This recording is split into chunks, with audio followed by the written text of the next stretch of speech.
बिस्मिल्लाहिर्रहमानिर्रहीम। अल्लाहु अकबर। अब से कुछ घंटों बाद दुनिया एक नज़ारा देखने के लिए बेताब है, और दुनिया के जिन हिस्सों में वो नज़ारा देखा जाना है, तकरीबन 30-31 मिलियन आबादी के हिस्से पर, वो इस वक्त इसी मौजू पे बात कर रहे हैं अलग अलग हवाले से। आप अभी जब मैं आपसे बात करूँ, आप BBC लगाएं, CNN, यही बात हो रही है। सूरज को गिरन लगने वाला है। क्या ये कोई बहुत अनोखा काम हो रहा है? जी हाँ। क्या पहली मर्तबा हो रहा है? नहीं। आखिरी मर्तबा हो रहा है? नहीं। मतलब जाहिर है, वैसे तो अल्लाह जाने, लेकिन हम जो शवाहिद की बुनियाद पे नहीं। मुनफरिद कैसे हो रहा है, ये आपकी खिदमत में अर्ज करेंगे। सूरज गिरन के बारे में कदीम ख्यालात क्या थे या हैं? मुख्तलिफ मज़ाहिब इसकी कैसी इंटरप्रिटेशन करते थे? पुराने जमाने में क्या सोचा जाता था कि जब ऐसा होता था कि अचानक दिन से रात हो जाए और दोबारा दिन हो जाए, तो वो क्या सोचते थे? ये आपकी खिदमत में अर्ज करेंगे। होता क्या है असल में सूरज गिरन? ये क्यों दिन से एकदम रात हो जाती है और फिर रात से दोबारा दिन हो जाता है? होता क्या है? कितना फ्रीक्वेंटली होता है? ये अर्ज करेंगे। और आखिर में अर्ज करेंगे कुरान करीम इस बारे में क्या कहता है, अल्लाह ताला क्या कहता है, ये अर्ज करेंगे। क्विकली शुरू करते हैं। साथ में कुछ मनाजिर भी आपको शायद अंदाजा दिलाएं कि क्या होता है। मैं क्विकली मिसाल दूं। वियतनाम, वहां के लोग ये मानते थे कि सूरज को एक बहुत बड़ा सा कोई मेंढक होता है, वो खा जाता है या खाने की कोशिश करता है, सूरज को गिरन लग जाता है। कदीम चीनी रिवायतें, वो ड्रैगन होता है, वो सूरज को खाने की कोशिश करता है। नेटिव अमेरिकन वो इसी अकीदे को रीच को लेकर के, रीच ड्रैगन नहीं होता, रीच होता है जो सूरज की तरफ बढ़ता है, लपकता है खाने के लिए। साइबेरिया, वो नहीं, रीच नहीं है, वेम्पायर होता है कोई, वेम्पायर, वो सूरज को खाने की कोशिश करता है। देखिए अब इंटरनेट भरा पड़ा इस तरह की तस्वीर से भी, सोलर इक्लिप्स, मिथ्स, इस तरह हो जी, वो सूरज को खाने की कोशिश कर रहा है जानवर, इस तरह की। हिंदू मजहब कि जी एक कभी ना मरने वाला देवता था, कभी नहीं मरना था उसने, उसका सर नहीं था, उसकी लड़ाई हो गई चांद और सूरज दोनों से, उसकी लड़ाई थी। क्यों? क्योंकि उनकी वजह से जो है वो सर कलम किया गया उसका, और गुस्से में उसने उसका सर कलम कर दिया। तो फिर ये हुआ कि वो शिकायत चांद सूरज ने उसको लगाई थी, इसलिए वो दोनों के पीछे पड़ा रहता है और उसको निकल लेता है चांद और सूरज को। लेकिन फिर ये होता है कि थोड़ी देर में चांद और सूरज बच के निकल जाते हैं। ग्रीक्स, उनके नजदीक उसको खुदा की नाराजगी का एक इशारा समझा जाता है। अल्लाह नाराज है, जो उनका जो भी अकीदा है खुदा के बारे में, वो नाराज है, इसलिए सूरज को गिरन लग गया। लोग सोचते थे कि अब तबाही दर पर है और हमारा खुदा हमसे नाराज हो गया। ये इसमें से ज्यादा हिस्सा तो माजी का था। आज आए 2023 2024, आज भी बहुत सारे मिसकॉन्सेप्शन हैं हमारे यहाँ है, बर्रे सगीर पाको हिंद में, कि जी सूरज गिरन के दौरान कोई खाना बनाया जाएगा तो वो नापाक हो जाएगा, वो जहरीला होगा। अभी उलमा कराम से बात हुई थोड़ी देर पहले, ऑन एयर ही बात हुई, लेकिन ऐसा कोई ताल्लुक ही नहीं है इसका इससे। हमारे यहाँ ये मनाजिर तो मैंने देखे हैं, गिरहन के दौरान माजूर अफराद को, स्पेशल अफराद को समंदर की रेत में दफन किया जाए, इस तरह से कि उनका मुंह रेत से बाहर हो, धड़ रेत में दफन हो, तो शफा मिल जाएगी। उलमा ने बताया कोई ताल्लुक नहीं इसका भाई, कोई अपने तौर पे कर रहा है बोल ठीक। या हामला खवातीन से मुतालिक तो बहुत ही सवाल आता है, बहुत ज्यादा। घर से बाहर ना निकलें, कदम बाहर ना निकालें। अभी डॉक्टर साहबा ने कहा जी बोलते कोई जी बस सांस लें और कुछ ना करें, बस बहुत एहतियात करें कि वक्त गुजर जाए। तो लेकिन उलमा ने बताया कि ऐसा कुछ नहीं है। इटली में गिरन से मुतालिक एक अलग ही नौयत की तोहम परस्ती। क्या वो अच्छा मानते हैं इसको? वो कहते हैं इट इज गुड, अच्छी बात है। वो कहते हैं अगर सूरज गिरन के दौरान कोई फूल उगाया जाए तो वो बाकी साल के मुकाबले में ज्यादा रोशन होता है। सूरज गिरन के दौरान कोई फूल उगाया जाए तो ज्यादा खूबसूरत होता है। तो ये, और हमारे यहाँ का मैंने अर्ज कर दिया आपसे, ये देखिए इटली फूल, सूरज गिरन हुआ है, फूल हुआ है जी, ये फूल अच्छा होगा बाकी साल की निस्बत। आसान अल्फाज में अगर आपकी खिदमत में अर्ज करें तो ये, अच्छा अब तो हो गया कि इसके बारे में कॉन्सेप्ट क्या क्या थे या हैं, ये हो गई एक बात। लेकिन जिस भी वजह से हो रहा है, हो तो रहा है ना, हो किस वजह से रहा है, साइंस क्या कहती है, कुरान क्या कहता है, ठीक है जी, या किस में करते हैं। हमने जब सोलर सिस्टम का एपिसोड आपकी खिदमत में अर्ज किया था तो हमने इसको समझा था और कोशिश की थी कि आपसे भी डिस्कस करें कि ये सूरज है और ये सारे सैयारे उसके गिर्द घूम रहे हैं, तभी तो सोलर सिस्टम है ना। एक सैयारा सबसे करीब है, फिर एक उससे दूर है, फिर जमीन है, फिर उससे दूर, फिर उससे दूर, फिर बहुत दूर। जो बहुत करीब है बहुत गर्म है, जमीन ऐसी जगह पर है जो बहुत गर्म भी नहीं है, बहुत ठंड भी नहीं है, जो कुछ गैस जायंट्स हैं, कुछ आइस जायंट्स हैं, तो सूरज है, सूरज के गिर्द सब घूम रहे हैं। अगर हम सोलर सिस्टम का उस टाइप का कुछ मनाजिर चला भी सकें तो अब होता क्या, अच्छा हर प्लेनेट के कुछ चांद हैं, किसी प्लेनेट के 10 चांद हैं, किसी के 20 चांद हैं, किसी के 150 चांद हैं, और अभी मजीद तहकीक हो रही है। हर दूसरे दिन पता लगता है कि नहीं इसके 50 चांद नहीं है, 55 चांद है, वो फला प्लेनेट के तो 70 चांद है, फला के 145 चांद है, जमीन का एक चांद है। तो सूरज के गिर्द सब घूम रहे हैं, ओवर सिंप्लीफाई कर रहे हैं इसको, और जमीन भी घूम रही है, जमीन का एक चांद भी है, सब गर्दिश में, हर चीज गर्दिश में। सो हो ये रहा है कि ये इस तरह का कि अब अगर हमारी जमीन जब सूरज के गिर्द घूम रही है तो इन दोनों के दरमियान, जमीन और सूरज के दरमियान, अगेन मैं इसको ओवर सिंप्लीफाई कर रहे हैं और ये आप देख भी रहे हैं, जमीन और सूरज के बीच में ये ब्लू जमीन है, सूरज है और ये चांद है, ठीक है। जमीन घूम रही है, सूरज, हर चीज घूम रही है ना, जमीन सूरज के गिर्द घूम रही है, चांद जमीन के साथ है। अब ये चांद अगर जमीन और सूरज के बीच में आ जाएगा, ये सूरज है और ये जमीन है और बीच में चांद आ जाए, तो क्या हुआ, सूरज का जो जमीन से जो बराह रास्त जो ताल्लुक होता है वो मुनक़ता हो गया, क्योंकि सूरज के और जमीन के बीच में चांद आ गया। अब अगेन इसको ओवर सिंप्लीफाई करते हैं, ये एक लाइट जल रही है, इसकी लाइट की रोशनी मुझ तक पहुंच रही है, मैंने इस पे हाथ रख दिए अपने दोनों, एक बड़ी शील्ड रख दी, तो अब इस लाइट की रोशनी मुझ तक नहीं आ रही ना, तो सूरज और जमीन के बीच में चांद आ गया, तो जमीन पे अंधेरा छा गया, क्योंकि अब बीच में चांद आ गया। तो अब रोशनी का जमीन तक अगर हम आगे बढ़े तो पहुंचना नामुमकिन हो गया, क्योंकि बीच में चांद आ गया। आज ऐसा कुछ होने वाला है दुनिया के बहुत सारे इलाकों, आज ऐसा कुछ होने वाला है अब से कुछ घंटों बाद। सूरज अपने, और ये मैं आपकी खिदमत में क्या अर्ज करूं, मतलब वक्त कम है, जब मैं सेगमेंट करता हूं मुझे अंदाजा होता है कि वक्त, क्योंकि कायनात इतनी बड़ी है, मैं क्या क्या अर्ज करूं। सूरज अपने पूरे आबोताब के साथ जमीन को रोशनी दे रहे हैं, लेकिन अब से कुछ लम्हों बाद चांद इसकी रोशनी की राह में रुकावट बनेगा और जमीन का कुछ हिस्सा दिन चढ़े रात की तारीकी में डूब जाएगा। हम आपकी खिदमत में इसका एक अमली मुजाहरा पेश करते हैं कि किस तरह होगा, how it is going to be like. ये सूरज है, अब जमीन है और चांद अब आहिस्ता आहिस्ता इस सूरज को अगर कवर करने की कोशिश करेगा, अगर चांद इस सूरज के ऊपर, अब ये देखिए चांद आहिस्ता आहिस्ता सूरज को कवर कर रहा है, इसलिए जमीन पर सूरज की रोशनी कम हो रही है।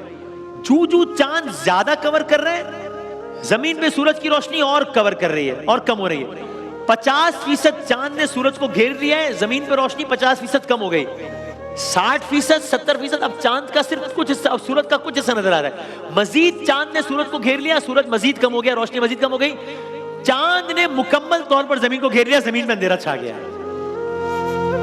जमीन तारीक हो गई है, दिन में रात का समय हो गया। जब से कुछ घंटों बाद देखेंगे आप जो होगा दुनिया के काफी इलाकों में, क्योंकि अब चांद ने पूरे तरीके से घेर लिया है सूरज को। हर सूरज गिरहन ऐसा नहीं होता, लेकिन आज ऐसा होगा, फुल इक्लिप्स ये होगा। अजीब है, मैंने पढ़ा नेशनल ज्योग्राफिक जी, जो पौधे होते हैं उनका वो खिलने का अमल रुक जाता है।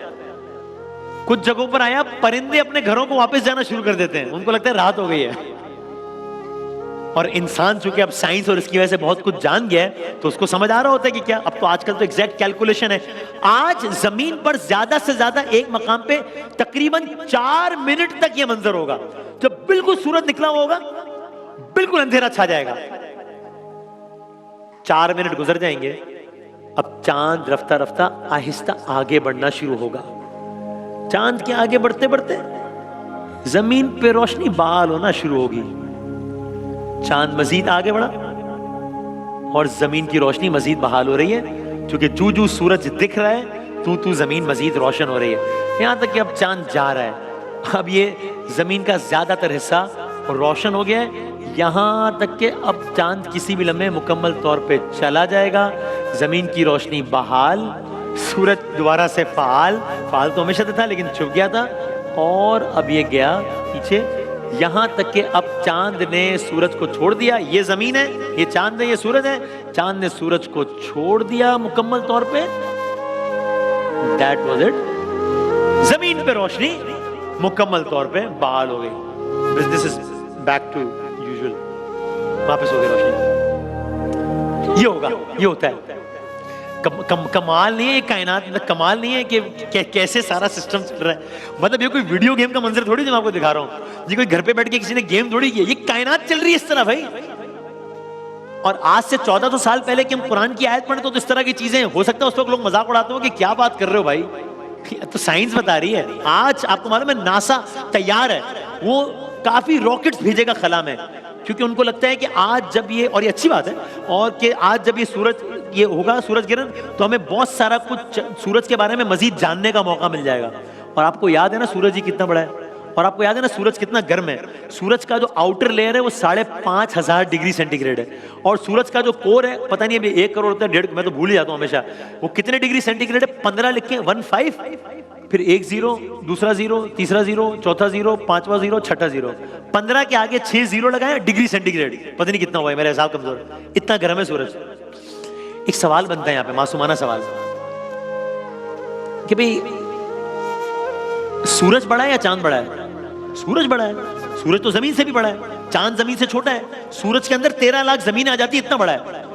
तो सूरज जो है वो चांद से 400 टाइम्स बड़ा है। ये अजीब है, ये मैं आपकी खिदमत में अर्ज करता हूं, फिर करो, ये मैं कोई फिल्म की स्टोरी तो नहीं सुना रहा आपको कि लिखी लिखाई ऐसे कोई ड्रामे का स्क्रिप्ट तो नहीं है, ये कायनात है, साइंस से साबित शुदा है। ऐसा लगेगा आपको जैसे मैं जो बता रहा हूं किसी ने बैठ के, पता नहीं आपके मुंह से निकल जाएगा फबिया आला रब्बिकुमा तुकज़्ज़िबान, आपके मुंह से निकलेगा अल्लाह अकबर, कि ये कैसे है, इतना एग्जैक्ट कैलकुलेशन किसने कब बना दिया, कैसे हो गया ये सब। सूरज चांद से 400 टाइम्स बड़ा है, लेकिन हम जमीन से देख रहे हैं तो सूरज और चांद एक जैसे साइज के लग रहे हैं, कमोबेश पूरा सूरज पूरा चांद एक जैसा लगता है, एक बहुत बड़ा है एक बहुत छोटा है। सूरज चांद से 400 गुना बड़ा है। तो एक सवाल तो ये आज के दिन के लिए भी है कि अगर इतना बड़ा सूरज है तो चांद तो उसके मुकाबले में एक नुक्ता हुआ ना, तो फिर इस चांद ने पूरे सूरज को कैसे ढांप दिया? एक चीज इतनी छोटी है और ये मेरा हाथ बड़ा है, तो ये इसको पूरा ढांप ही नहीं सकता ना, चूंकि ये छोटा है और हाथ बड़ा है मेरा, तो इसको ढांप ही नहीं सकता पूरा, चाहे इसके सामने भी आ जाए। तो अभी ये आपने क्या देखा, ये चांद ने सूरज को पूरा कैसे ढांप दिया? तो वो ऐसे रोक लेता है कि सूरज चांद से 400 गुना बड़ा तो है, लेकिन साथ साथ सूरज हमसे एग्जैक्टली चांद से हमसे 400 गुना ही दूर है, एग्जैक्टली 400 गुना दूर है।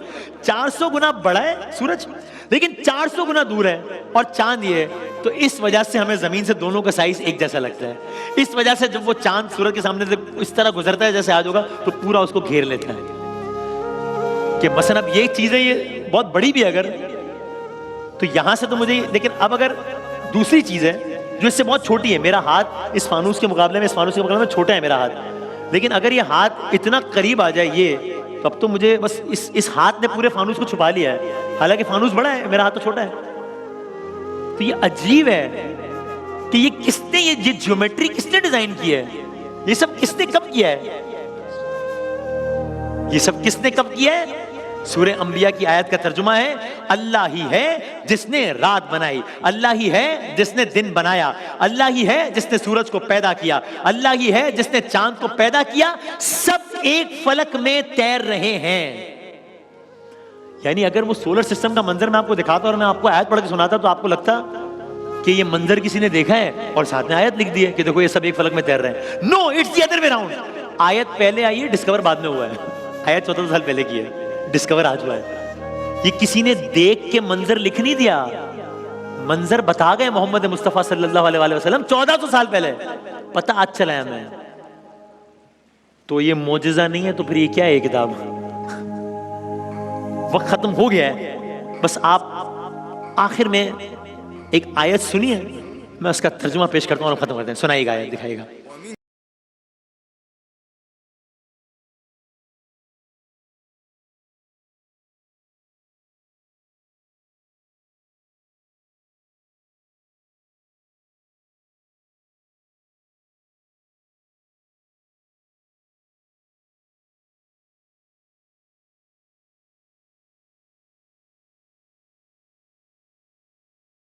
आखिरी बात, खुलासा कलाम, कोई इसको खुदा मानता रहा, कोई उसको खुदा मानता रहा, कोई इसको देवता मानता रहा, कोई कहता रहा वो उसको। अल्लाह ताला ने क्या कहा? वमिन आयातिहिल लैलु वन्नहारु वश्शम्सु वलकमर, अल्लाह की आयात में से हैं, अल्लाह की निशानियों में से है लैल रात, नहार दिन, शम्स सूरज, कमर चांद। और आगे कहा ला तस्जुदू, मत करो सजदा, ला तस्जुदू, मत करो सजदा, लिशम्स सूरज को, वला लिल कमर, मत करो सजदा चांद को। तो फिर क्या करो? वस्जुदू, सजदा करो जिसने इन्हें पैदा किया है, अगर तुम वाकई उसकी इबादत करने वाले हो। यह है फर्क इन तमाम अजराम फलकी के तख्लीक कार में और तहकीक कार में। सब बहुत बड़ा है लेकिन सबसे बड़ा नहीं है, सबसे बड़ी एक ही जात है। अल्लाहु अकबर।